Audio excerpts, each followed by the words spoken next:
তাইলে মিন শাররি মা খালাক, মিন শাররি মা খালাক।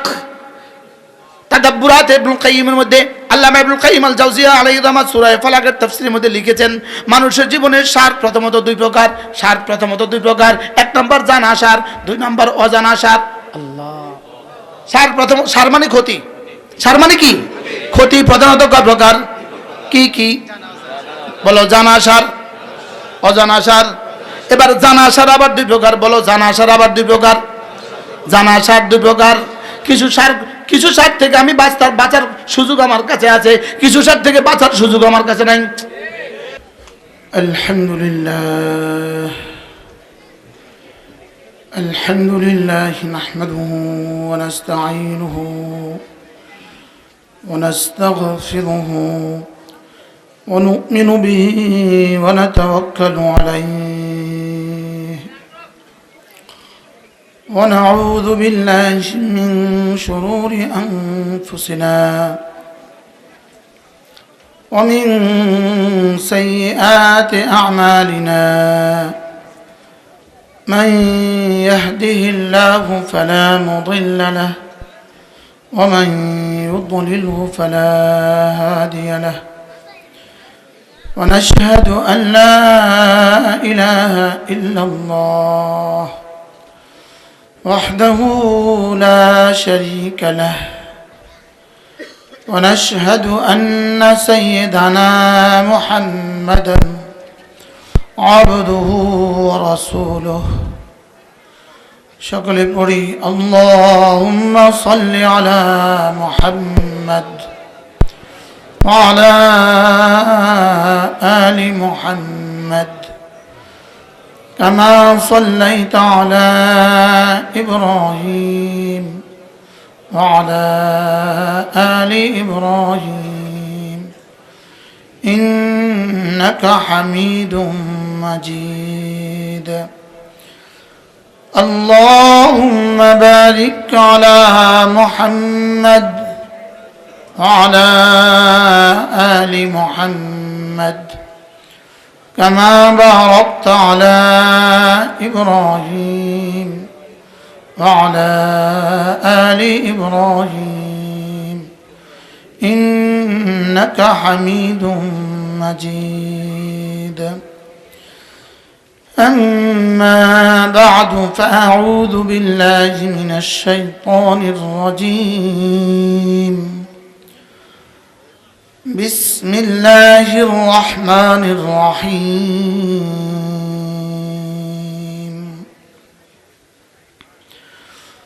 قد أفلح من تزكى وذكر اسم ربه فصلى وقال تعالى قد أفلح من زكاها وقد خاب من دساها وقال تعالى قد أفلح المؤمنون الذين هم في صلاتهم خاشعون والذين هم عن اللغو معرضون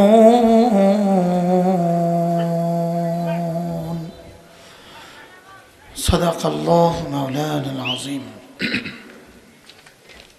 আজকে 6 ডিসেম্বর 2025 ঐতিহ্যবাহী জামিয়া রহমানিয়া মাদ্রাসা রামকৃষ্ণপুর পেয়ারাপুর মহেশগঞ্জ সোনাইমুড়ি নোয়াখালী কর্তৃক আয়োজিত আজকের এই বার্ষিক ওয়াজ ও দোয়ার মাহফিলের শ্রদ্ধেয় সভাপতি, শ্রদ্ধেয় প্রধান অতিথি, বিশিষ্ট সমাজসেবক, অত্র মাদ্রাসার হেফজ বিভাগের সম্মানিত পরিচালক, যার অর্থায়নে হেফজ বিভাগ চলে, বলেন আলহামদুলিল্লাহ, আলহাজ হাফেজ আব্দুল মান্নান সাহেব দামাত বারাকাতুহুম, অত্র মাদ্রাসার সম্মানিত মুহতামিম দামাত বারাকাতুহুম, যিনি আমার নানা, আমি যার সরাসরি নাতি, আলহামদুলিল্লাহ। আল্লাহ তাআলা হুজুরের হায়াতের মধ্যে বরকত দান করেন। শ্রদ্ধেয় সুধী সমাজ, আমার যুবক ভাইয়েরা, পর্দার আলের মা ও বোনেরা, আল্লাহ তাআলার অগণিত অসংখ্য প্রশংসা, যিনি দয়া করে মেহেরবানি করে আমাকে আপনাকে কুরআনে কারীমের নিসবতে, দাওয়াত ও তাবলীগের নিসবতে, জিক্র ও ফিক্রের নিসবতে একত্রিত হয়ে কুরআনে কারীম থেকে কিছু কথা বলার শোনার তৌফিক দান করেছেন, এজন্য বলি আলহামদুলিল্লাহ। আসর থেকে মাগরিব, মাগরিব থেকে এশা কথা হয়েছে। আমার পরে আপনাদের জন্য একজন মেহমান আছে, হযরত মাওলানা ইসমাইল বুখারী কাশিয়ানী দামাত বারাকাতুহু। আমি বাংলাদেশের বক্তাদের জগতে একজনের কণ্ঠ আমার কাছে সবচেয়ে বেশি ভাল লাগে। ইনি হলেন ইসমাইল বুখারী কাশিয়ানী। আপনারা যখন শুনবেন তখন শুনবেন তাকে রব্বে কারীম কি পরিমাণ, তার কণ্ঠে কি পরিমাণ জাদু মেখে দিয়েছে। আল্লাহ তাকে সুস্থতার এক জীবন দান করেন। ইউআইয়িদু দীন আল্লাহি ফি কুল্লি দাওরাতিন আসাইবু তাতলু মিথলুহা আসাইবু। আল্লাহ তাআলা আল্লাহর দ্বীনকে এভাবেই গালিব করবেন, বিজয়ী করবেন। আল্লাহ তাআলা একের পর এক এভাবে মানুষ বানিয়ে দিবেন। এভাবে কি বানিয়ে দিবেন বলেন? হুজুর কেমনে পাইছেন কে জানে। আল্লাহ তাআলা এই নওজোয়ানের হায়াতের মধ্যে বরকত দান করেন। ইনশাআল্লাহ একটু পরেই চলে আসবেন। আমার দ্বারা বিরক্ত হওয়ার আগেই তিনি চলে আসবেন। ইনশাআল্লাহ তিনি চলে আসছেন, অলরেডি চলে আছেন, একটু পরেই আসবেন ইনশাআল্লাহ। আমি আপনাদের সামনে কুরআনে কারীমের বিক্ষিপ্তভাবে 3 সূরা থেকে 7খানা আয়াতে কারিমা তেলাওয়াত করেছি। 3 সূরা থেকে 6 আয়াত, 1 সূরা থেকে 1 আয়াত, 3 আয়াত। 3 সূরার মধ্যে 3 আয়াতে কারিমা শুরু করেছেন আল্লাহ তাআলা এক শব্দ দিয়ে, অভিনব শব্দ, কাদ আফলাহা। বলেন, আবার বলেন তো শব্দটা। তরজমা হলো অবশ্যই সফল হয়ে গেছে। তরজমা কি বলে? তাহলে এখন প্রশ্ন হবে, অবশ্যই সফল হয়ে গেছে, কে সফল হয়ে গেছে? এবার প্রশ্ন করেন। সবাই করে নাই। আমরা তো দুনিয়াতে বুঝি মেম্বার সাহেব সফল মেম্বার, চেয়ারম্যান সফল চেয়ারম্যান, সফল মোহতামিম সফল মোহতামিম, সফল অধ্যক্ষ, সফল টিচার, বুঝি না? সফল মন্ত্রী। যেই সফলতার পরে ব্যর্থতা আসে, এই সফলতা চূড়ান্ত সফলতা নয়। 16 বছরের সফলতা, 17ই নভেম্বর 2025-এর ফাঁসির রায়। 16 বছরের সফল মহিষী নারী, 17ই নভেম্বর 2025 ফাঁসির রায়। ওই সফলতা নয়, যেই সফলতার পরে ব্যর্থতা আসে। ওই সফলতাই সফলতা, যেই সফলতার পরে আর জীবনে কখনো জওয়ানি, জীবনে কখনো লয় হবে না। যেই সফলতায় কাপড় জীবনে কখনো পুরাতন হবে না। যেই সফলতায় বয়স কখনো বুড়ো হবে না। যেই সফলতায় সুস্থতা জীবনে কখনো অসুস্থ হবে না। যেই সফলতার পরে আর জীবনে কখনো মৃত্যু আসবে না। এই সফলতাকে রব বলেন সফল হয়ে গেছে। বলেন তো কোন সফলতা? সফলতা যেই সফলতার পরে কি নাই? বলেন, যেই সফলতার পরে আর কোনো ব্যর্থতা নাই। ফামান যুহজিহা আনিন নার ওয়া উদখিলাল জান্নাহ ফাকাদ ফাজ। যেদিন জান্নাতে ঢুকে যাবে বান্দা, সেদিন বুঝবে সে সফল হয়ে গেছে। এর আগ পর্যন্ত সফল বলার সুযোগ নাই। হ্যাঁ, আগে সফলতার কিছু চিহ্ন আছে। সুবহানাল্লাহ বলেন। আগে সফলতার কিছু কর্ম আছে। সফলতা কিন্তু কর্ম নয়, সফলতা হলো ফলাফল। সফলতা কর্ম না, ফলাফল। সফলতা হলো ফলাফল। যেই কর্মে সফলতা হয়, যেই কর্মে সফলতা হয়, লাভ করে, ওই কর্মটা ফলাফলের চেয়ে দাম বেশি। সুবহানাল্লাহ বলেন। একটা হলো পুরস্কার, আরেকটা হলো কাজ।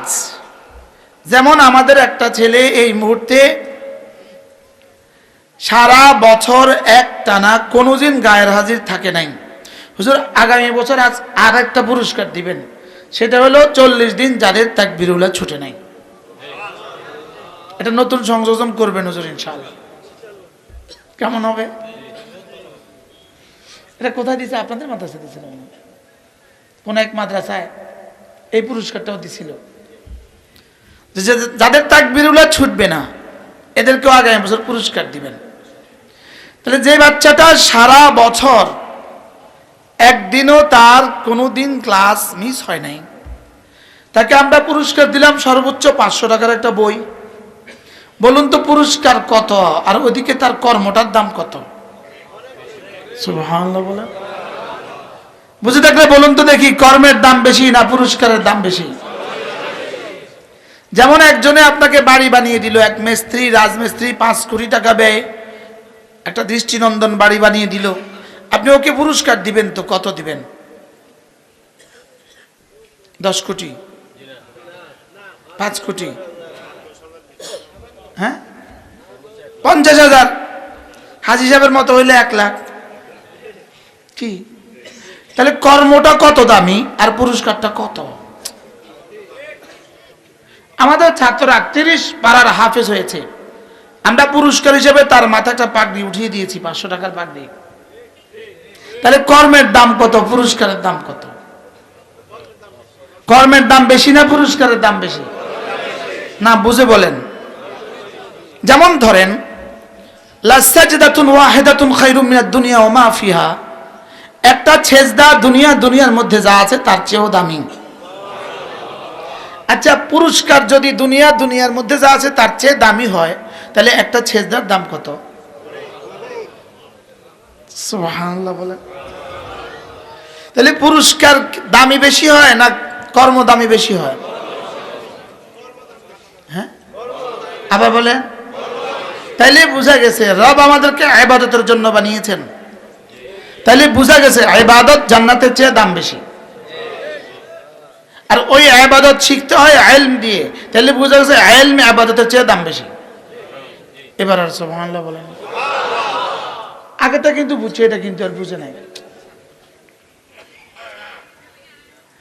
আল্লামা ইবনুল কাইয়িম আল জাওজিয়্যা আলাইহি রাহমাত তিনি লিখেছেন, কোন মানুষ যদি, একটা কিতাব আছে কিতাবুল মাআথির 20 খণ্ডে কিতাব, এর মধ্যে আল ইলম এক বহাস আছে। এই বহাসের মধ্যে আল্লামা ইবনুল কাইয়িম আল জাওজিয়্যার এই কথা নকল করা হয়েছে। কি বলেছেন? একজন মানুষ যদি তার আঙ্গুলের মাথাটাকে সমুদ্রে রেখে দেয়, এবার তার আঙ্গুলের মাথা যে পরিমাণ পানি, এটা হলো একটা পানি, আর বাকিটা হলো কি? সমুদ্রের অবশিষ্ট পানি। এটা একটা হাদিস আছে আলাদা, লেকিন তিনি এটা বলেন যে সারা পৃথিবীর সমস্ত মানুষের সমস্ত নফল ইবাদত আঙ্গুলের মাথার পানি, শুধু জিহাদ সমুদ্রের অবশিষ্ট পানি। সুবহানাল্লাহ বলেন। কি বলছে বলেন? নোয়াখালীর হানি আর পানি হয় না। আপনি কেমনে বুঝলেন আমি যে নোয়াখালী? আঙ্গ বাড়ি হলো এই পাশের গ্রামে, কানকিনহাট লুধুয়া গ্রাম আমাদের বাড়ি। সারা দুনিয়ার সমস্ত ইবাদত হলো আঙ্গুলের মাথার পানি, জিহাদ সমুদ্রের অবশিষ্ট পানি। এবার সারা দুনিয়ার সমস্ত ইবাদত যোগ জিহাদ আঙ্গুলের মাথার পানি, তলাবুল ইলমে শুধুই ইলম তালাশ করা সমুদ্রের অবশিষ্ট পানি।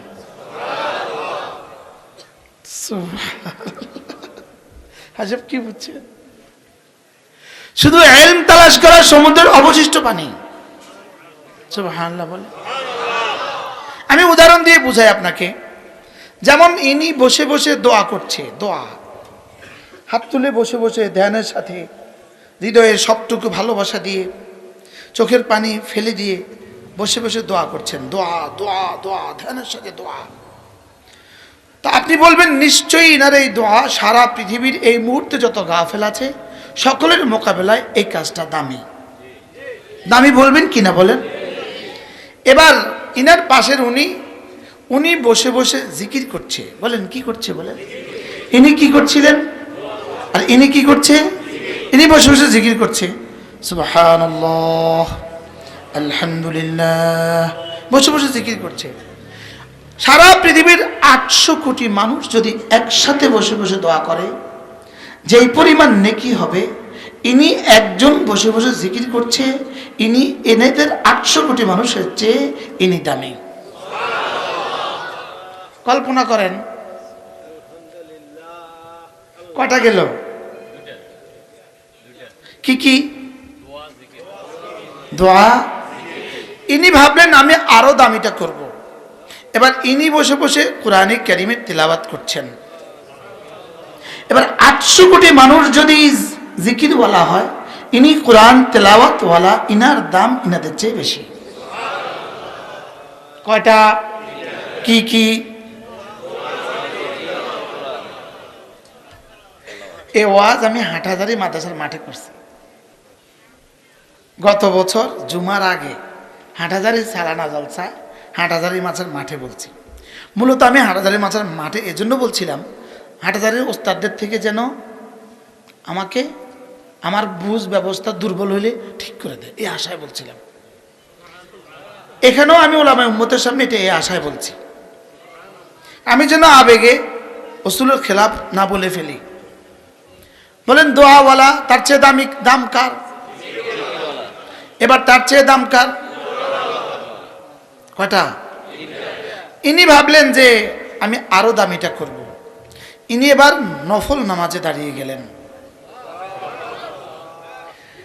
এবার নামাজের বাইরে তেলাওয়াত আর নামাজের ভিতরের তেলাওয়াত কোটি কোটি গুণে ব্যবধান।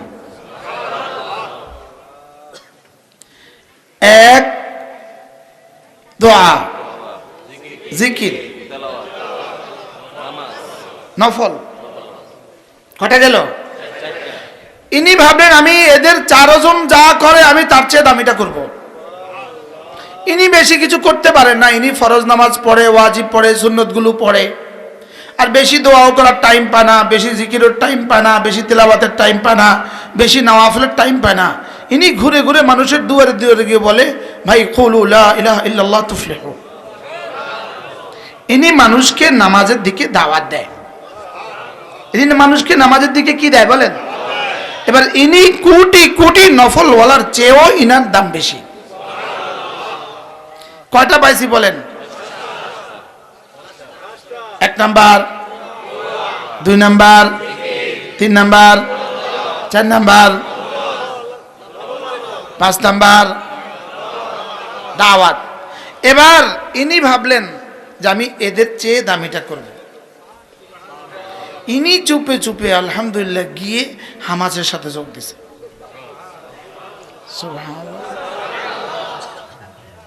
এবার সারা পৃথিবী যদি দাওয়াত দেয় যে পরিমাণ নেকি হবে, ইনার এক সকালবেলার জিহাদ তার চেয়ে বেশি নেকি হবে। কটা গেছে? এবার উনি ভাবলেন যে আমি হুজুর এর চেয়ে দামি কিছু কি আছে? এবার প্রশ্ন করেন কিসের চেয়ে? জেহাদের চেয়ে দামি কিছু আছে?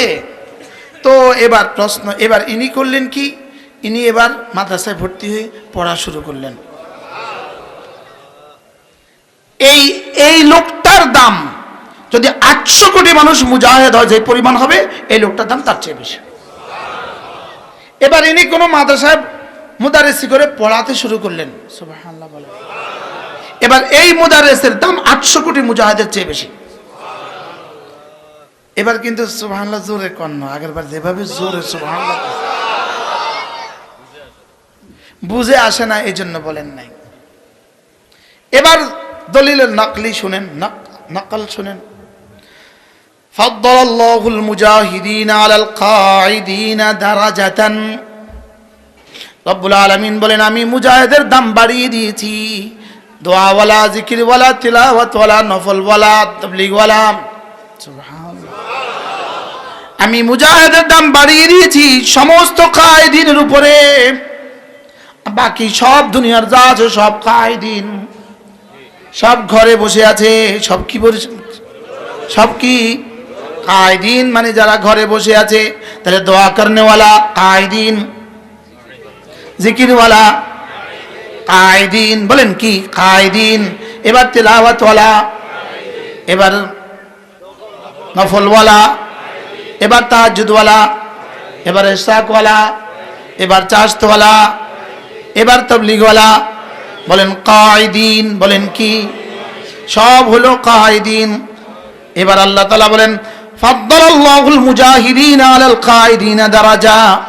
আমি রব্বুল আলামিন মুজাহিদিনদের মর্তবাকে বৃদ্ধি করে দিয়েছি, যারা জিহাদ করে না তাদের উপরে দারাজাতান। সুবহানাল্লাহ। দারাজাতান হলো এক বচন। দারাজাতান মানে স্তর, মর্যাদা। বলেন দারাজাতান মানে কি? এখানে এটা হলো এক বচন, এক বচন ওয়াহিদ। এর বহু বচন আছে দারাজাত। বলেন বহু বচন কি? এবার রব্বুল আলামিন বলেন, ইয়ারফাইল্লাহুল্লাযীনা আমানু মিনকুম ওয়াল্লাযীনা উতুল ইলমা দারাজাত। এবার রব্বুল আলামিন বলেন, যাদেরকে সিনা আমি ইলম দিয়েছি, উলুম নবুয়ত দিয়েছি, তাদের দাম আমি অন্যদের তুলনায় বাড়িয়ে দিয়েছি দারাজাত। এবার বলুন তো, এবার উলুল ইলমের মোকাবেলায় গায়রে উলুল ইলম খাও মুজাহিদ কেউ না হো। সুবহানাল্লাহ। চাই সেটা মুজাহিদ যদি হয়, চাই সেটা তাবলীগওয়ালা হয়, চাই সেটা নফলওয়ালা হয়, চাই সেটা জিকিরওয়ালা হয়, চাই সেটা তেলাওয়াতওয়ালা হয়, চাই সেটা দোয়াওয়ালা হয়, সুবহানাল্লাহ, চাই সেটা বক্তা হয়। বক্তার তো দামে নাই। আমরা মনে করছিলাম কি বক্তার অনেক দাম। বক্তা হলো হকার, ইনি হলেন গোডাউনের মালিক। সুবহানাল্লাহ বলেন। এই হকারের কাছে মাল বেশি না আওয়াজ বেশি? মাল বেশি না আওয়াজ বেশি? এবার গোডাউনের মালিকের কাছে মাল বেশি না আওয়াজ বেশি? বক্তারা আওয়াজ বেশি লাগায় কি লেগা কোন? মাল কম। কি কম? মাল কম। মাল বেশি হলে আওয়াজ কম হয়। মনে হয় বুঝেন না। মাল বেশি হলে কি হয় বলেন? আর আওয়াজ বেশি হলে?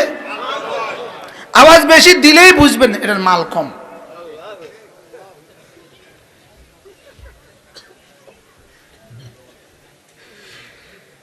আমাদের তো বেলি নেই, আমাদের তো খানাই নেই। মূল দামি হলেন এই উস্তাদরা। সুবহানাল্লাহ বলে। মূল দামি কে? এই উস্তাদ হলো মূল দাম। এজন্য হাজী সাহেব, আপনি জীবনে একটা সিদ্ধান্ত নিছেন হাজী সাহেব, আলহামদুলিল্লাহ বলে। যদি উস্তাদদের এত দাম হয় তো যিনি এই ফ্যাক্টরির যিনি মালিক ওনার দাম কেমন? এজন্য মূল দাম হলো ওলামাদের দাম হলো মূল দাম। সুবহানাল্লাহ বলে। ওলামাদের দাম হলো কি?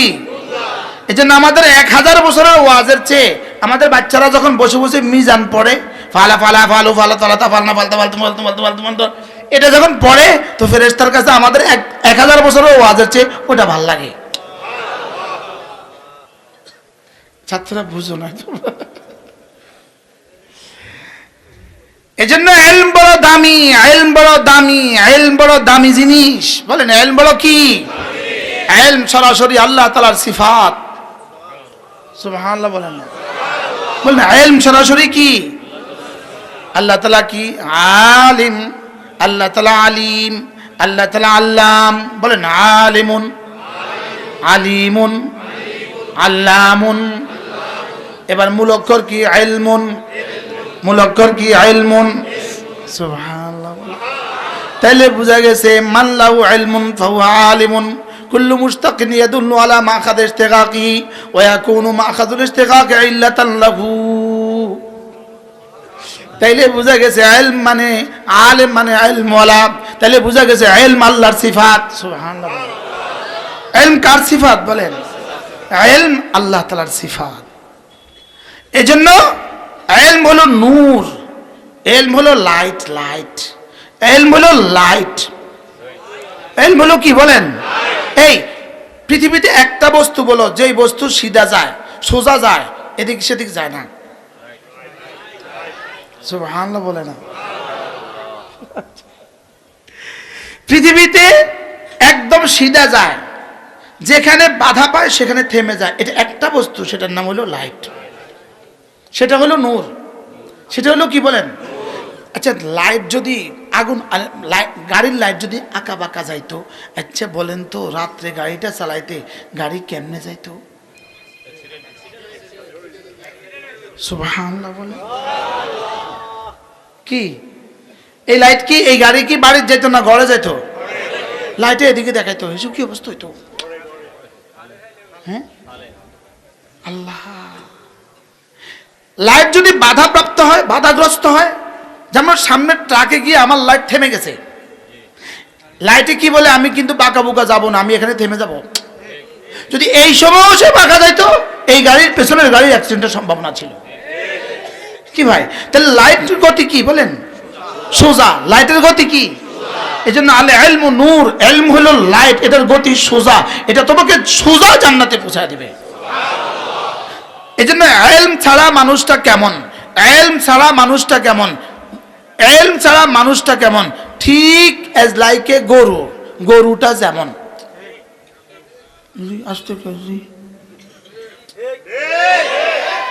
যখন লাগছে তখন কয় না, যখন লাগে না তখন।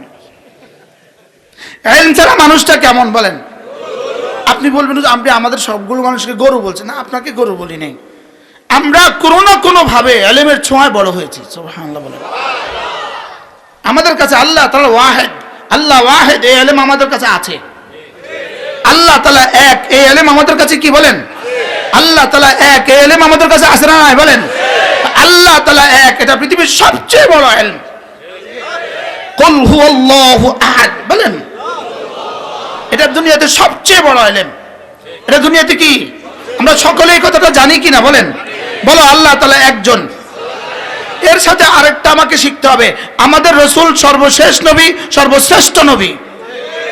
বলেন সর্বশেষ নবী, সর্বশ্রেষ্ঠ নবী। আপনি বলবেন সর্বশ্রেষ্ঠ হলে সর্বশেষ হয় কেন? সর্বশেষ হলে সর্বশ্রেষ্ঠ হয় কেন? হ্যাঁ, যিনি সর্বশেষ হন তিনি সর্বশ্রেষ্ঠ হওয়া লাজেম, আর যিনি সর্বশ্রেষ্ঠ হন তিনি সর্বশেষ হওয়া লাজেম। সুবহানাল্লাহ বলেন। আমাদের নবী সর্বশেষ নবী, এক আওয়াজ, সর্বশেষ নবী, সর্বশ্রেষ্ঠ নবী। আমাদের নবী সর্বশেষ নবী, আমাদের নবী সর্বশ্রেষ্ঠ নবী। তাহলে সর্বশ্রেষ্ঠ আবার কি বলো? যিনি সর্বশ্রেষ্ঠ হন তিনি সর্বশেষ হন। এবার আমাদের ইসলাম, বলো আমাদের ইসলাম একমাত্র ধর্ম, আমাদের ইসলাম একমাত্র ধর্ম, সর্বশ্রেষ্ঠ ধর্ম, একমাত্র ধর্ম। এখানে শুধু সর্বশ্রেষ্ঠ ধর্ম বললে হবে না, শুধু শ্রেষ্ঠ ধর্ম বললে হবে না, বলতে হবে একমাত্র ধর্ম। আজকের পৃথিবীতে ইসলাম কি? একমাত্র ধর্ম। অনেক নওজোয়ান দেখতেছি, মাশাআল্লাহ, তোমাদের জন্য বলছি, আমাদের ইসলাম কি? আবার বলো আমাদের ইসলাম কি? একমাত্র ধর্ম। আমাদের ইসলাম কি? একমাত্র ধর্ম। বলুন একমাত্র ধর্ম, শ্রেষ্ঠ ধর্ম, সর্বশ্রেষ্ঠের মধ্যে পার্থক্য কি? সর্বশ্রেষ্ঠ মানে আরো শ্রেষ্ঠ আছে। হ্যাঁ, সর্বশ্রেষ্ঠ মানে আরো গুড বেটার হয়ে গেছে। আমাদেরটা বেস্ট ধর্ম, ওদেরটা গুড আর বেটার না। আমাদেরটা গুড আর বেটার নয়, পৃথিবীর কোনোটা গুড নাই, পৃথিবীর কোনোটা বেটার নাই, পৃথিবীর কোনোটা শ্রেষ্ঠ নাই। আমাদেরটা সর্বশ্রেষ্ঠ নয়, আমাদেরটাই ধর্ম। বুঝে বলেন, বলেন আমাদের ধর্ম ছাড়া, ইসলাম ছাড়া, বলেন অন্য কোনো ধর্ম ধর্ম নয়। ইসলাম ছাড়া অন্য কোনো ধর্ম কি নয়? বলেন ধর্ম নয়। ইসলাম ছাড়া অন্য কোন ধর্ম আল্লাহর কাছে গ্রহণযোগ্য নয়।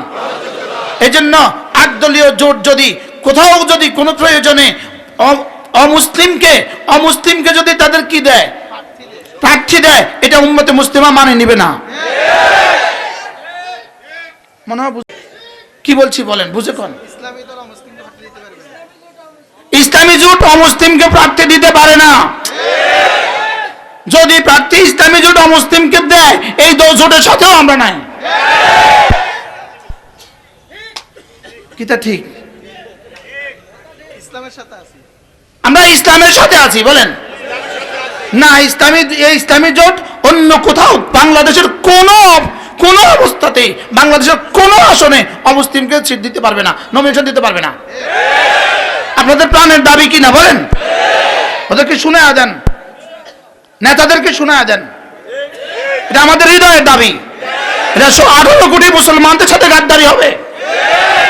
18 কোটি মুসলমানদের সাথে কি হবে? এটা হইতে পারে না। যদি এবার 8 দল একসাথে হয়ে আসেন, 8 দল যদি একসাথে হয়ে আসেন, ইনশাআল্লাহ ইমানের প্রশ্নে আর ইসলামের প্রশ্নে আমরা আপনাদেরকে নৈরাশ করব না। এবার আর ইনশাআল্লাহ জোরে কয় না। কিসের উপর ইনশাআল্লাহ বলছেন? ইসলামের পক্ষে।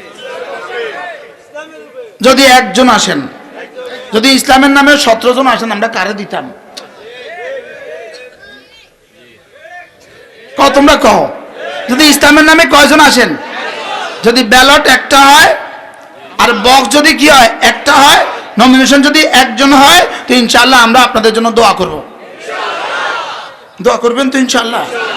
এখানে কিন্তু মাসালা আসবে ঈমান আর ইসলাম, এখানে ঈমান আর বেঈমানির মাসালা আসবে, ইসলাম আর অন-ইসলামের মাসালা আসবে, নামাজি আর বেনামাজির মাসালা আসবে। বাস্তব না বাস্তব বলেন? আসবে না আসবে না বলেন? এই জন্য আল্লাহ তাআলা আমাদেরকে শুভ বুদ্ধির উদয় করে দেন, আল্লাহ তাআলা আমাদেরকে কবুল করেন। কথা আমার অনেক দূর চলে গেছে। বলুন তো দেখি, ইলমের দাম কত? এই জন্য আমি ব্যক্তিগতভাবে একটা বিষয়, ব্যক্তিগতভাবে আমাকে অনেকেই অফার করছে, প্রস্তাব করছে, নির্বাচন করলে কেমন হয়, আপনি নির্বাচন করেন। আমি বলতেছি, রব বলেন ইয়ারফাইল্লাহুল্লাযীনা আমানু মিনকুম ওয়াল্লাযীনা উতুল ইলমা দারাজাত। রব আমরা রাখছে কথা, আমি যাইতাম কথা, আমি এত বেকুব হইতাম কা? না না ভাই,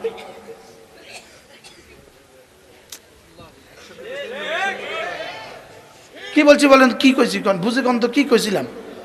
রব রাখছে কোথায় যাব? আরে আমার রাখছে কোথায়, আমি যাইতাম কোথায়? আচ্ছা, দোয়েল পাখি চিনেন না?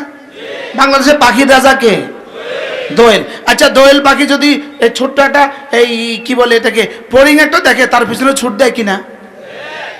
দোয়েল যে ফড়িংটার পিছনে, ক্যাচর পিছনে ছুট দিছে, দোয়েল কি জানে সে যে পাখির রাজা? সে যদি জানতো সে পাখির রাজা, সে জীবনে কোনদিন ক্যাচর পিছনে দৌড় দিত? তাহলে ক্যাচর পিছনে দৌড় দিছে কেন? সে কি সে জানে না, এই জন্য ক্যাচর পিছনে দৌড় দিছে। আমরা দৌড় দিছি কি লিগা? জানে কি ভাই? আল্লাহ আমাদেরকে বুঝ দান করেন। আমার পঠিত আয়াতে কারিমা কাদ আফলাহা, এক শব্দ কাদ আফলাহা, কামিয়াব হয়েই গেছে। তাহলে আমি মনে করছি ইনি সফল, ইনি সফল বক্তা, ইনি সফল শিক্ষক, ইনি সফল টিউনো, ইনি সফল ওসি, ইনি সফল এসপি, ইনি সফল ডিসি, ইনি সফল ডাক্তার। পৃথিবীর সমস্ত সফলতাকে এক জায়গায় করলে যেখানে গিয়ে শেষ হবে, কাদ আফলাহার সফলতা সেখান থেকে শুরু হবে। এটা বুঝাবার সাধ্য কার? কাদ আফলাহা বলে রব্বে কারীম যেই সফলতা বুঝিয়েছেন, এটা বুঝাবার সাধ্য পৃথিবীর কোনো মানুষের নাই। এটাকে রাসূল বলেছেন, রাসূল বলেছেন লা আইনুন রাআত ওয়ালা উযনুন সামিআত ওয়ালা খাতরা আলা কলবি বাশার। রাসূল বলেছেন যেই সফলতা পৃথিবীর কোনো চোখ দেখে নাই, যেই সফলতা পৃথিবীর কোনো কান শুনে নাই, যেই সফলতা পৃথিবীর কোনো দিল কল্পনাও করতে পারে না। রাসূল বলেন ফালা তা'লামু নাফসুম মা উখফিয়া লাহুম মিন কুররাতি আয়ুন জাযাআন বিমা কানু ইয়ামালুন। রাসূল বলেন যদি চাও তুমি এই আয়াত কারিমা তেলাওয়াত করো, আল্লাহ তাআলা বলেন আমি তোমাদের জন্য এই পরিমাণ নিয়ামত গোপন রেখেছি পৃথিবীর কোনো নফস জানে না। ফালা তা'লামু লা লা নাফিয়া নফসুন নাকিরা আন নাকিরাতু তাহতা নফি তাউম্মু। তাহলে তরজমা কি হয়েছে? জিবরিলও জানে না। জিবরিলও, তাহলে আমাদের সফলতা, আমাদের ঈমান আমলের সফলতা কোথায় এটা জিবরিলও জানে না। সুবহানাল্লাহ বলেন। এখন আমরা তো যেমন ধরেন ফজরের নামাজের 2 রাকাত সুন্নত। বলেন কি বলছি? সবাই বলেন তো, বুঝে কোন কি বলছি একটা শব্দ।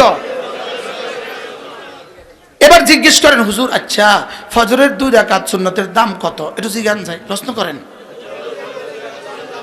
এবার রাসূল বলেন রাকাতা সালাতিল ফজরিন খায়রুম মিনাদ দুনিয়া ওয়া মা ফিহা। আল্লাহ নবী বলেন ফজরের 2 রাকাত সুন্নাত দুনিয়ার মধ্যে যা আছে তার চেয়েও দামি। ফজরের 2 রাকাত সুন্নাত দুনিয়ার মধ্যে যা আছে তার চেয়েও দামি।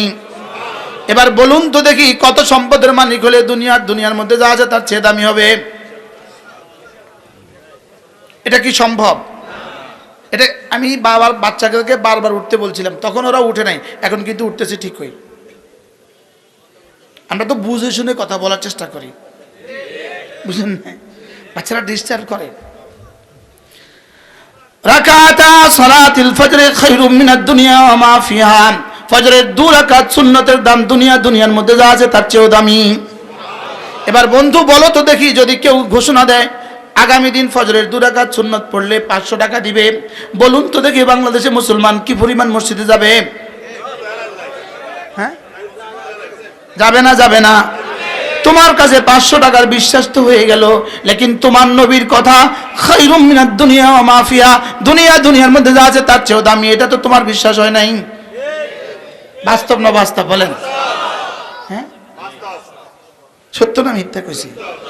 তাহলে আজকে থেকে নিয়ত বানাও, আজকে থেকে ফজরের সুন্নাত পড়বই পড়বো, আরো জোরে ইনশাআল্লাহ। এবার যদি সুন্নতের যদি এত দাম হয় তাহলে ফজরের ফরজের দাম কত? এবার রাসূল বলেন সুন্নতের দাম তো আমি বসালাম, আমি দিলাম, লেকিন রাসূলও নিজের থেকে দেন নাই। ওয়ামা ইয়ানতিকু আনিল হাওয়া, রাসূল নিজের থেকে দেন না যতক্ষণ না তার রব তাকে না বলেন। এবার ফজরের ফরজের দাম কত? এবার রাসূল বলেন মান সাল্লা সালাতাল ফজরে ফাহুয়া ফি যিম্মাতিল্লাহ। ফজরের নামাজ পড়লো যে আল্লাহ জিম্মায় ঢুকলো সে। স্লোগান দাও, ফজরের নামাজ পড়লো যে আল্লাহ জিম্মায় ঢুকলো সে। ফজরের নামাজ পড়লো যে আল্লাহ জিম্মায় ঢুকলো সে। এজন্য আমি আশাবাদী এবারে যারা নির্বাচন করবেন বাংলাদেশে, ইসলামের যারা নামে না যারা নির্বাচন করবেন, এদের কারোর আজ থেকে নির্বাচন পর্যন্ত ফজর ছুটতে পারবে না। এবার আর জিয়া জোরে কন না কি? এবার বুঝা গে, এবার যে তাহলে বলতে হবে ইসলামী আন্দোলনের যত নেতা কর্মী আছে কেউ ফজর ছাড়তে পারবে না। যদি ফজর ছেড়ে দাও বন্ধু, আল্লাহ জিম্মা থেকে বের হয়ে গেলে, ফজর ছেড়ে দিলে আল্লাহ জিম্মা থেকে তুমি বের হয়ে গেলে। ফজর নামাজে ইমাম আর মুয়াজ্জিন আর তাবলীগের 2-1 ছাড়া বাকিরা কোথা থাকে? যারা ফজরে জাগবেন না, আপনাদের দিয়ে কমপক্ষে ইসলামী আন্দোলন এদেশে হবে না। শক্ত হয়ে গেছে।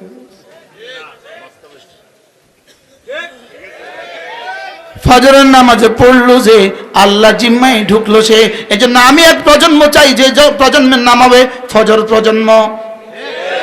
সুবহানাল্লাহ বলেন। আমি এক আন্দোলন চাই যে আন্দোলন নাম হবে ফজরের নামাজের আন্দোলন। আমি বলি বন্ধু আল্লাহর কসম, যেদিনে জাতির ফজর আর জুমা এক হবে সেদিন তোমাকে আর আন্দোলন করতে হবে না, হুকুমত তোমাকে রব গিফট করবে। কি বলছি? ফজর আর জুমা যেদিন এক হবে, এজন্য বন্ধু নিয়ত করো ফজর আর ছাড়বো না। বলো বন্ধু ফজর আর করবো না কাজা। আবার বলেন ফজর আর করবো না কাজা, ফজর আর ছাড়বো না, ফজর আর ছাড়বো না। সবাই বলেন ফজর আর ছাড়বো না। আমি বলি ইনশাআল্লাহ হাত উঠাইয়া ওয়াদা করলাম ভাই, ফজরের নামাজে নিশ্চিত করে মরতে চাই সবাই। কি ভাই কি রূপ ইনশাআল্লাহ ভাইয়া? বলো ফজরের নামাজ নিশ্চিত করে মরতে চাই সবাই, ইনশাআল্লাহ ইনশাআল্লাহ। হাত উঠাইয়া ওয়াদা করলাম ভাই, ফজরের নামাজে ঠিক করিয়া মরতে চাই সবাই, ফজরের নামাজে ঠিক করিয়া মরতে চাই সবাই। বলো ফজর, আবার বলেন ফজর, আবার বলেন ফজর। আমি এক প্রজন্ম চাই যে প্রজন্ম ফজর পড়বে। আল্লাহর কসম আমার মন চায়, আমি এক আন্দোলন শুরু করছি, যে আন্দোলনের সভাপতি আমি, সেক্রেটারি আমি। শুকর আদায়ের জন্য বলি, এতগুলো মিডিয়ার সামনে শুকর আদায়ের জন্য বলি, শুকর আদায়ের জন্য বলি, শুকর আদায়ের জন্য বলি। আমার ফজরের জামাত ছুটছে কবে আমার জীবনে কোনোদিন মনে নাই। আলহামদুলিল্লাহ, আবার বলেন আলহামদুলিল্লাহ। ওমা উবাররিউ নাফসি ইন্নান নাফসা লাআম্মারাতুম বিসসু। আর ফজর বলছি তো এজন্য, আল্লামা ইবনুল কাইয়িম আল জাওজিয়া তিনি বলেন, একজন মুসলমানের উপরে আল্লাহর পক্ষ থেকে সবচেয়ে বড় পরীক্ষা হলো ফজরের নামাজ। সবচেয়ে বড় পরীক্ষা কি? তো পরীক্ষা যদি সবচেয়ে বড় হয়, পুরস্কারও সবচেয়ে বড় হবে। সুবহানাল্লাহ বলে। এবার তিনি লিখছেন ফজরের নামাজ এই কিতাবের মধ্যে আছে, আমাদের এই কিতাব আমি ফেরি করি, আমি এটা কিতাবের ফেরিওয়ালা, আল ওয়াবিলুস সাইয়্যিব ফিল কালিমিত তাইয়্যিব, আমি এই কিতাবের ফেরিওয়ালা। এই কিতাবের মধ্যে তিনি লিখছেন পরীক্ষা এতটা কঠিন হয় না, পরীক্ষা এতটা কঠিন হয় না যে কেউ পারে না, আর এতটা সহজ হয় না যে সকলেই পারে। কথাটা কেমন? কি বলছে বলেন তো? পরীক্ষা এতটা কঠিন হয় না যে কেউ, আবার এতটা যে সকলেই। বিসিএস পরীক্ষা বুঝি এতটা সহজ হয় যে ৮০,০০০ পরীক্ষা দিছে ৮০,০০০ পারে, আবার এতটা বুঝি কঠিন হয় ৮০ জনও পারে না। সরকারের টার্গেট থাকে, এবার নিবে কতজন? ৮০০ জন। মাসালান নিবে কতজন? ৮০০ জন। পরীক্ষা দিছে ৮০,০০০। এমনভাবে পরীক্ষা প্রশ্নটা করে যে ৮০০ জনই পাস করে, বাকিরা ফেল করে। এবার বলো তো দেখি ফজর নামাজ কি? পরীক্ষা। ফজর নামাজ কি? এবার পরীক্ষায় পাস করবে সবাই, ফেল করবে না কেউ কেউ পাস করবে? এবার সবাই পাস করবে না কেউ কেউ ফেল করবে? এবার ফেল করবে কারা? ফেল করবে কারা? মুনাফিক যারা। পাস করবে কারা? মুমিন যারা। সুবহানাল্লাহ। বলো ফেল করবে কারা? আমরা যারা বক্তা আছি, আমি আগেই বলছি আমরা বক্তা, ওনারা হলো গোডাউনওয়ালা, আমরা কি? আমরা বক্তা। বক্তারা যখন যায় ঘুমায় রাত ৩টা রাত ৪টা, ১,০০,০০০ শয়তান তাদের কাছে আসে, ১,০০,০০০ শয়তান। কেউ মাথার তেল লাগায়, কেউ পায়ের দাবায়, কেউ এত রাত ৩টা বয়ান করছেন, এখন ঘুমান, আটটু ঘুমান, আটটু ঘুমান, আটটু ঘুমান। আমাদের অলি বলি দামাত বালা বলেন আমি টের পাই, ওটা যে আমরা আদর করে আমি এটা টেরেই পাই। আমি এটা কি পাই বলেন? আমি এটা টের পাই, ও যে আয়া পড়ছি আমি এটা টের পাই। একবার কুমিল্লাতে বলেন আমি এটা সাপ টের পাই, আর আমি তো রোজানা টের পাই। আমি গতকালকে শুইতে গেছি তখন 4:20 বাজে, 4:20, 4:20 আমি শুইতে গেছি। আমি ঘড়িতে অ্যালার্ম দিছি 5:20। কয় ঘন্টা? 5:20 যখন অ্যালার্মটা দিল, মন চাইছে মোবাইলটা একটা আসার দিই। কি যে সারা দিন সারা রাত পরে 4:20 ঘুম আর 5:20 অ্যালার্ম, উপায় আছে? এখন আমি টের পাইছি যে কয় লক্ষ শয়তান আমার কাছে আইছে। শয়তান আমারে বহুত সুন্দর করে বুঝাইছে, বহুত আদর করছে।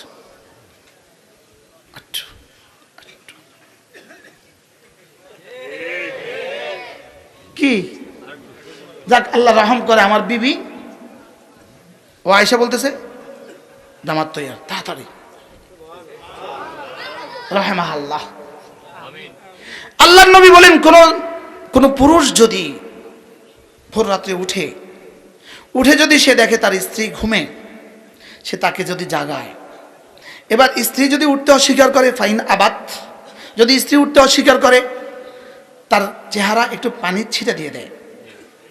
এবার স্ত্রী উঠে যায়, অথবা স্বামী ঘুমে স্ত্রী উঠে তাকে জাগায়, আবার সে যদি অস্বীকার করে তার মুখে চেহারা পানি মেরে যায়। আল্লাহ রসুল বলেন এই দৃশ্যটা দেখে দহেকার রব্বু আজ্জা ওয়াজাল, আর সাজিম থেকে রব হাসেন।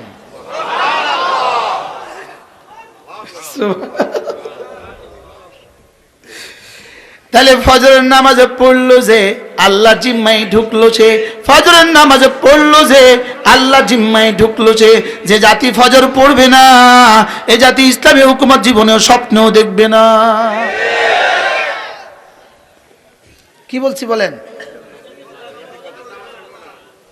যে জাতি কি দেখবে না?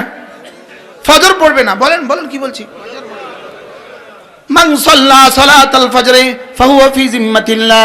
ফজরের নামাজ পড়লো যে আল্লাহর জিম্মাদারিতে ঢুকে গেল, যে আল্লাহর জিম্মাতে ঢুকে গেল। তার রিজিকের জিম্মাদার আল্লাহ, তার সুস্থতার জিম্মাদার আল্লাহ, হায়াতের জিম্মাদার আল্লাহ, তার বিয়ে করার প্রয়োজনে স্ত্রী দেওয়ার জিম্মাদার আল্লাহ, সন্তান হওয়ার প্রয়োজনে সন্তান হওয়ার জিম্মাদার আল্লাহ, তার রিজিকের জিম্মাদার আল্লাহ, বিদেশে ভিসা দিয়ে দেওয়ার জিম্মাদার আল্লাহ, বিদেশে গেলে একামা দেওয়ার জিম্মাদার আল্লাহ, তার ব্যবসাতে বরকত দেওয়ার জিম্মাদারি আল্লাহ, তার দোকানটাকে হেফাজতের জিম্মাদার আল্লাহ। মান সাল্লা সালাতাল ফজরে ফাহুয়া ফি জিম্মাতিল্লাহ। আমি যদি বলি, আমি কসম খেয়ে বলি, যদি আমাকে বিবিসি প্রশ্ন করে ভূমিকম্প থেকে বাঁচার কোনো তাবিজ দিবেন কিনা, আমি বলবো হ্যাঁ, ভূমিকম্প থেকে বাঁচার তাবিজ ফজরের নামাজ। সুবহানাল্লাহ বলে না? আবার বলেন ভূমিকম্প থেকে বাঁচার তাবিজ কি বন্ধু? ফজরের নামাজ ভূমিকম্প থেকে বাঁচার তাবিজ। মান সাল্লা সালাতাল ফজরে ফাহুয়া ফি জিম্মাতিল্লাহ, রাওয়াহুল বুখারী। সুবহানাল্লাহ। এরপরে আল্লাহ নবী বলেন, কোন মানুষ যদি ফজরের পরে আর মাগরিবের পরে সূরা ইখলাস পড়ে 3 বার, সূরা ফালাক পড়ে 3 বার, সূরা নাস পড়ে 3 বার, আল্লাহ নবী বলেন তাজজিকা মিন কুল্লি শাই, আমি নবী কথা দিলাম তু মেরা মাই তেরা। রব যেন বলেন যাও তুমি আমার আমি তোমার। তাজজিকা মিন কুল্লি শাই। যেই নামাজি পাঠ করিবে 3 বার 3 বার 3 কুল, যেই নামাজি পাঠ করিবে 3 বার 3 বার 3 কুল, সকাল সন্ধ্যায় পাঠ করিলে যথেষ্ট হবে 2 কুল। পড়বো তো? শুধু অফার চলছে, অফার, শুধু অফার চলছে। ফজরের নামাজের 2 রাকাত সুন্নাত, দুনিয়ার মধ্যে যা আছে তার চেয়েও দামি। এবার ফজরের নামাজ 2 রাকাত ফরজ, আল্লাহর জিম্মাতে ঢুকে গেলে বন্ধু, এবার ফজরের পরে সূরা ইখলাস 3 বার, সূরা ফালাক 3 বার, সূরা নাস 3 বার, তাজজিকা মিন কুল্লি শাই। এই 3টা সূরা তোমার জীবনের জন্য যথেষ্ট হয়ে গেল। সূরা ইখলাস পড়লে বন্ধু শিরক আর কুফর থেকে বেঁচে গেলে, সূরা ফালাক পড়লে বন্ধু তোমার শরীরটাকে বাঁচা দিলা, আর সূরা নাস পড়লে বন্ধু এটার তাকাজার, এটার খাসিয়ত হলো রূহটাকে বাঁচা দিলা। সুবহানাল্লাহ। আল্লামা ইবনুল কাইয়িম আল জাওজিয়া তিনি লিখছেন, এই 3টা সূরা একজন মুমিনের জন্য, সূরা ফাতিহা, সূরা ইখলাস, সূরা ফালাক, সূরা নাস, এই 3টা সূরা একজন মুমিনের জন্য তার নিঃশ্বাসের চেয়ে দাম বেশি, তার নিঃশ্বাসের চেয়ে বেশি প্রয়োজন, তার খাবারের চেয়ে বেশি প্রয়োজন, তার পানীয়র চেয়ে বেশি প্রয়োজন। সুবহানাল্লাহ বলেন। কয়টা চেয়ে বেশি প্রয়োজন? বলেন পানির চেয়ে, খাবারের চেয়ে, নিঃশ্বাসের চেয়ে। সুবহানাল্লাহ। যেমন ধরেন একটা শব্দ আছে মিন শাররি মা খালাকা, মিন শার, পড়েন মিন শাররি মা খালাকা। আবার মা মানে যা যা, খালাকা মানে বানিয়েছেন। আল্লাহ তাআলা যা যা বানিয়েছেন, আল্লাহ তাআলা যত কিছু বানিয়েছেন, জমিনে যত কিছু বানিয়েছেন, উপরে যত কিছু বানিয়েছেন, আকাশে যত কিছু বানিয়েছেন, জমিনে যত কিছু বানিয়েছেন, পানির মধ্যে যত ক্ষতি রেখে দিয়েছেন, বাতাসের মধ্যে যত ক্ষতি রেখে দিয়েছেন, আগুনের মধ্যে যত ক্ষতি রেখে দিয়েছেন, বিদ্যুতের মধ্যে যত ক্ষতি রেখে দিয়েছেন, গ্যাসের মধ্যে যত ক্ষতি রেখে দিয়েছেন, ভূমিকম্পের মধ্যে যত ক্ষতি রেখে দিয়েছেন, তুফানের মধ্যে যত ক্ষতি রেখে দিয়েছেন, বন্যার মধ্যে যত ক্ষতি রেখে দিয়েছেন, রব্বে কারীম যত ক্ষতি পৃথিবীর কোনো না কোনো মাখলুকাতের মধ্যে, সব মাখলুকাতের মধ্যে রব যত ক্ষতি রেখে দিয়েছেন, বিচ্ছুর মধ্যে ক্ষতি রেখে দিয়েছেন, সাপের মধ্যে ক্ষতি রেখে দিয়েছেন, দিছে না বলে না, জমিনের মধ্যে ক্ষতি রেখে দিয়েছেন। শুধু ক্ষতি রেখে দেয় নাই, 5টা সেকেন্ড লাগবে না বাংলাদেশকে উপড়ে ফেলতে। আকাশের মধ্যে যত ক্ষতি রেখে দিয়েছেন, বিদ্যুতের মধ্যে যত ক্ষতি রেখে দিয়েছেন। আমি যে ক্ষতি আমি জানি, যেগুলো আমি জানি না, যেগুলো বিজ্ঞান জানে, যেগুলো বিজ্ঞানও জানে না, যেগুলো রাসূলরা জানে, যেগুলো রাসূলরাও জানে না, যেগুলো জিবরিল জানে, যেগুলো জিবরিলও জানে না। মিন শাররি মা খালাকা, এক বাক্যের মধ্যে তার সবগুলো একসাথে আছে। কি শুনলেন? পড়ো তো, অর্থ কি বলো, একজন বলেন। যা যা আপনি বানিয়েছেন, আবার বলেন যা যা আপনি বানিয়েছেন। সব কিছুর মধ্যে যত ক্ষতি হইতে পারে, যত ক্ষতি আমরা জানি, আচ্ছা আমরা যে ক্ষতিগুলো জানি এই ক্ষতিগুলোই বেশি না এর অজানা ক্ষতি বেশি? বিজ্ঞান যে ক্ষতিগুলো জানে এগুলো বেশি না অজানা ক্ষতি বেশি? রাসূলরা যে ক্ষতি জানে এগুলো বেশি না অজানা ক্ষতি বেশি? জিবরিল যে ক্ষতিগুলো জানে এগুলো বেশি না অজানা ক্ষতি বেশি? আল্লাহ। তাইলে মিন শাররি মা খালাক, মিন শাররি মা খালাক, তাদাব্বুরাত ইবনুল কাইয়িমের মধ্যে আল্লামা ইবনুল কাইয়িম আল জাওজিয়া আলাইহির রহমাত সূরা ফালাকের তাফসীরের মধ্যে লিখেছেন, মানুষের জীবনের সার প্রথমত দুই প্রকার। সার প্রথমত দুই প্রকার, এক নম্বর জানা সার, দুই নম্বর অজানা সার। আল্লাহ। সার প্রথম, সার মানে ক্ষতি। সার মানে কি? ক্ষতি। প্রধানত কয় প্রকার? কি কি বলো? জানা সার, অজানা সার। এবার জানা সার আবার দুই প্রকার, বলো জানা সার আবার দুই প্রকার। জানা সার দুই প্রকার। কিছু সার থেকে আমি বাঁচার সুযোগ আমার কাছে আছে, কিছু সার থেকে বাঁচার সুযোগ আমার কাছে নাই। যেমন ডায়াবেটিস একটা ক্ষতি, এটা আমি জানি, লেকিন এটা থেকে বাঁচার উপায় কি আমি জানি না। ক্যান্সার আমি জানি, লেকিন এটা থেকে বাঁচার উপায় কি আমি জানি না। মনে হয় বুঝেন না কথা। এবার তিনি বলেন সূরা ফালাক আর নাসের মধ্যে, সূরা ফালাক আর নাসের মধ্যে কুল আউযু বিরাব্বিল ফালাক মিন শাররি মা খালাক ওয়া মিন শাররি গাসিকিন ইযা ওয়াকাবা ওয়া মিন শাররিন নাফাথাতি ফিল উকাদ ওয়া মিন শাররি হাসিদিন ইযা হাসাদ। এখানে সার আছে মোট 4 বার। সূরা ফালাকের মধ্যে সার আছে মোট 4 বার। সূরা নাসের মধ্যে সার আছে একবার। মিন শাররিল ওয়াসওয়াসিল খান্নাস, এখানে সার আছে কয়বার? একবার। মোট হলো কয়বার? 5 বার। বলেন মোট হলো কয়বার? ওখানে সার হলো 4 বার। সূরা ফালাকের সার হলো 4 বার। আল্লাহ তাআলার সিফাত হলো একবার, রব্বিল ফালাক। আর এখানে সার হলো একবার, সিফাত হলো 3 বার। কুল আউযু বিরাব্বিন নাস মালিকিন নাস ইলাহিন নাস, পরে মিন শাররিল ওয়াসওয়াসিল খান্নাস। এবার প্রশ্ন, এখানে সার হলো একবার, আল্লাহর সিফাত হলো 3টা, রব, ইলাহ, মালিক। রব, ইলাহ, মালিক। আর ওখানে সার হলো 4 বার, আর আল্লাহর সিফাত হলো কয়টা? একটা। কি? রব, রব্বিল ফালাক। প্রশ্ন হলো ওখানে 4 বার সিফাত, 4 বার সার, একবার সিফাত কেন? এখানে একবার সার, 3 বার সিফাত কেন? উত্তর, ওখানে 4টা সিফাত হলো দুনিয়ার সাথে সম্পর্ক, এখানে শরীরের সাথে সম্পর্ক।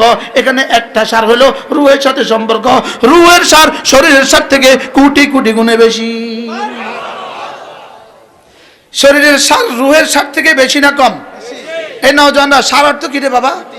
ক্ষতি। ক্ষতি সার অর্থ কি বলেন? এবার বলুন তো দেখি, সে ছবি দেখে কেন? রূহের সারের কারণে। সে সিনেমা দেখে কেন? রূহের সারের কারণে। সে চাঁদাবাজি করে কেন? সে দুর্নীতি করে কেন? সে বিড়ি খায় কেন? সে নামাজ পড়ে না কেন? রূহের সার, রূহের ক্ষতি। বলেন কিসের ক্ষতি? রূহের ক্ষতি। তাহলে রূহের ক্ষতি হলো বেশি। এজন্য এখানে রব্বে কারীম তার 3টা সিফাত বলেছেন। তুমি না রব্বিন নাস, মালিকিন নাস, ইলাহিন নাস। আল্লাহ। এজন্য তুমি আমার তিনটা সিফাতের কথা বলো। আমি তোমার রব লাগি, আমি তোমার মালিক লাগি, আমি তোমার ইলাহ লাগি। সুবহানাল্লাহ বলেন। আল্লাহ মাতাকি উসমানী দামাত বারাকাতুম তিনি বলেন, এখানে নাস বলেছে রব 3 বার। প্রথম নাস কুল আউযু বিরাব্বিন নাস, তিনি বলেন প্রথম নাসের তরজমা হলো বাচ্চা, প্রথম নাসের তরজমা হলো বাচ্চা। দ্বিতীয় নাসের তরজমা হলো যুবক, তৃতীয় নাসের তরজমা হলো বুড়ো। কারণ প্রথম নাস হলো রব, তারবিয়তের সাথে প্রথম নাসের বড় সম্পর্ক। বাচ্চার সম্পর্ক লালন পালনের সাথে। 2 নম্বর মালিক, বাদশাহ, বাদশাহ সম্পর্ক জওয়ানের সাথে। 3 নম্বর মাবুদ, মাবুদের সম্পর্ক বুড়ার সাথে। সুবহানাল্লাহ। কি ভাই, রব বলেছে নাস, আর যে আবুল কুলাঙ্গার বলে নাস মানে নাচে, এটা কাফের কাফের কাফের। কি? তার পক্ষে যারা স্লোগান দেয় তারাও কাফের। আল্লাহর কোরআনকে আমাদের চোখের সামনে এভাবে বিকৃতি করবে, এটা হতে পারে না। এটা হইতে পারে না। এজন্য ভান্ডারীদের থেকে বাঁচেন, লালনদের থেকে বাঁচেন, বাউল আর ফাউলদের থেকে বাঁচেন। কি বলছি বলেন, বলো ভান্ডারিদের থেকে বাঁচো, ভান্ডারিদের থেকে। 2 নাম্বার লালন, 3 নাম্বার কি বাউলেদের থেকে বাঁচো, হিজবুত তাওহীদের থেকে বাঁচো, আলে কোরআনের থেকে বাঁচো। আল্লাহ আমাদের সবাইকে হেফাজত করেন। কি শব্দকে কি বলে ফেললো, হারামখোর কোথাকার। কি ভাই, এটা মানবতার কলঙ্ক। এটা কি বলেন, মানবতার কি? এটা মানবতার কলঙ্ক, এটা মনুষ্যত্বের কলঙ্ক, এটা মানুষ হওয়ার যোগ্যতা রাখে না। এদের পক্ষে একদলে মিছিল করে। কি ভাই, ওদের পক্ষে একদল কি করে বলে? আল্লাহ আমাদেরকে হেফাজত করেন। কথা আমার দূর চলে গেছে, কি পড়বো কি বলবো। কাদ আফলাহা মান তাযাক্কা ওয়া যাকারা ইসমা রাব্বিহি ফাসাল্লা। রব্বুল আলামিন বলেন, কামিয়াব কে জিকির করে যে, নামাজ পড়ে যে। সুবহানাল্লাহ। এজন্য ইসলামী আন্দোলনের নামে মিটিং করতে গিয়ে যদি নামাজ ছুটে যায়, এই আন্দোলন দিয়ে জীবনে কখনো ইসলাম হবে না। করো আন্দোলন, করো মিছিল, করো মিটিং, লেকিন প্রত্যেকটা সদস্যের নামাজ নিশ্চিত করো। রাগ করছেন কেউ?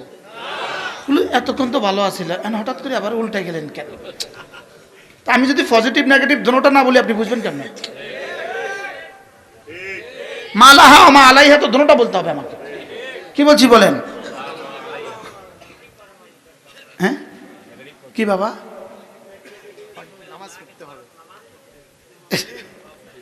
নেগেটিভ পজিটিভ মিটিং করো আর যা করো, নামাজ ঠিক করতে হবে।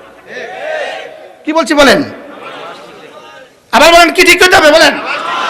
আরো বলেন, কি ঠিক করতে হবে? শুধু জোহর ঠিক করবো না, ফজরও ঠিক করবো? এই জন্য বড় চ্যালেঞ্জ হবে, বড় চ্যালেঞ্জ হবে আগামী নির্বাচন, বড় চ্যালেঞ্জ হবে দেশের জন্য। শুধু আবেগে মাতলে হবে না, আবেগে নাচলে হবে না। 20 লাখ মানুষ দেখে পাগল হইলে হবে না। বুঝেন না কথা? 20 লাখ মানুষ দেখে পাগল হইলে কি হবে না। প্রত্যেকে নিয়ত করেন, আজ থেকে নামাজ পড়বই পড়বো। বলেন ইনশাআল্লাহ, বলেন ইনশাআল্লাহ, বলেন ইনশাআল্লাহ, বলেন ইনশাআল্লাহ। রোজানা কিছু না কিছু জিকির করব। একটু আগে একজনে বলছে, একটু আগে আমার সামনে একজনের ভোট চাইছে, একটু আগে মাঠে উনি কি বলছেন জানেন? শুধু নামাজ পড়লে হবে না। এই কথার কথা শুধু নামাজ পড়লে হবে না। তুমি শুধু নামাজ পড়লে হবে না এটা না বলবো, নামাজ পড়তেই হবে, এর সাথে বাকি সব করব। শুধু নামাজ পড়লে হবে না এটা বলো কেন? আমি বলি শুধু নামাজ পড়লেই হবে। আর যে শুধুই নামাজ পড়তে পারে সে আর কোনো গুনাহ করতে পারে না, কোনো ইবাদত ছাড়তে পারে না।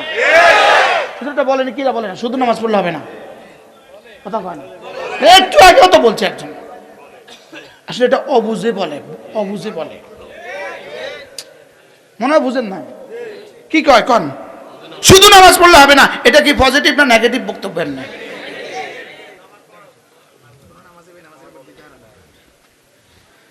আমি বলবো শুধু নামাজ পড়লে হবে না এটা বলবেন না, বলতে হবে আমাকে নামাজও পড়তে হবে, এর সাথে সব করতে হবে। এটা হবে পজিটিভ।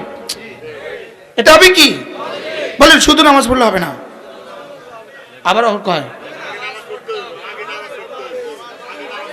না, এই কথা ঠিক নয়। শুধু নামাজ পড়লে হবে না, এই বাক্যটা ঠিক নয়। আল্লাহ কয় শুধু নামাজ পড়লেই হবে। উতলু মা উহিয়া ইলাইকা মিনাল কিতাব ওয়া আকিমিস সালাহ ইন্নাস সালাতা তানহা আনিল ফাহশাই ওয়াল মুনকার। রব বলে শুধুই নামাজ পড়ো, যাও সব আমি ঠিক করে দিব। বুঝুন কি আছে এর মধ্যে? শুধু নামাজ, বক্তৃতা শুধু নামাজ পড়লে হবে না, ভোটও দিতে হবে, শুধু নামাজ পড়লে হবে না। মানে কি? আমি বলে নামাজও পড়বো, ভোটও দিব, শুধু নামাজ পড়লে হবে না। শুধু নামাজ পড়লে হবে না, এই শব্দটা নেগেটিভ, এটা পজিটিভ নয়। এটা কি? এটা আমরা অনেকে বুঝতেছি না আর কি। কথা বুঝেন নাই মনে হয় কি বলছি? হ্যাঁ, তাহলে আমরা আজকে থেকে কি করবো বলেন? পড়বো তো ইনশাআল্লাহ, আর বেনামাজিকে ভোট দিব না, সব কথা ঠিক আছে। আমি ঠিক আছে, কে কইছেন ঠিক আছে? কে কইছে? উনি? তুমি ঠিক আছে, আলহামদুলিল্লাহ বলো আলহামদুলিল্লাহ। উম্মত বুঝা শুরু করছে আলহামদুলিল্লাহ। বলবেন হুজুর আচ্ছা বেনামাজিরে ভোট দিতে না মানা করছেন, এটা কোন আয়াতে আছে? দরকার না দরকার না। ফালা তুতি' মান আগফালনা কলবাহু আন যিকরিনা, ফালা তুতি' মান আগফালনা কলবাহু আন যিকরিনা, আমার জিকির থেকে যে গাফেল, খবরদার খবরদার খবরদার, ফালা তুতি', তুমি তার পেছনে যাবা না। সুবহানাল্লাহ। তাকে তুমি নেতা বানাবা না, তাকে তুমি কি বানাবা না। একটু আগে একজনে এক প্রার্থী একটা সুন্দর বক্তব্য দিয়েছে, একটু আগে অনেক ভালো লাগছে আমার কাছে। উনি বললেন যে আচ্ছা যেমন আপনি মসজিদের সভাপতি, আপনার মসজিদে আপনি একজন ইমাম নেবেন, আপনি কি করেন? ইমামটা কেমন, গলাটা কেমন, চেহারাটা কেমন, দাড়িগুলো কেমন, টুপিটা কেমন, অবয়ব কেমন, কত কামত কেমন, সবগুলো দেখে শুনে আপনি একজন ইমাম নেন। তা আপনি যদি 20,000 টাকার মসজিদের একজন ইমাম নিতে যদি সব দেখতে হয়, তা আপনি যাকে এমপি বানাবেন, আপনি এখানে 20 লাখ মানুষের নেতা বানাবেন, তাকে সে নামাজ দেখে নিবেন না? এক্সিলেন্ট। আরে সুন্দর বলছে না খারাপ বলছে বলেন? আপনার কোন সুন্দর কোশ্চেনই বলেন না। আচ্ছা যে আয়েশা এভাবে পড়ে বিসমিল্লাহির রহমানির রহিম, তার বিসমিল্লাহটা দেখে কি বোঝা যাচ্ছে না তার সূরা ফাতিহার কি হালত? বিসমিল্লাহ দেখে কি বোঝা যাচ্ছে না? বিসমিল্লাহ অবশ্য পড়ে না, বিসমিল্লাহ আর এখন আর পড়ে না, বিসমিল্লাহ পড়লে যদি হুজুররা আসে বিসমিল্লাহ আর পড়তাম না, ডাইরেক্ট শুরু করবে কি। এই জন্য নিয়ত করেন ইনশাআল্লাহ নামাজি নামাজি নামাজি। কাকে কাকে বন্ধু বানাবো? আবার বলেন কাকে বন্ধু বানাবো? নামাজিকে বন্ধু বানাবো, জিকিরওয়ালাকে বন্ধু বানাবো, কোরআনওয়ালাকে বন্ধু বানাবো, যে ইসলামের পক্ষে কথা বলে তাকে বন্ধু বানাবো। তাকে কি বানাবো? ইনশাআল্লাহ তাকে বন্ধু বানাবো, তাকে আমার নেতৃত্বের চাবি তার হাতে তুলে দিব।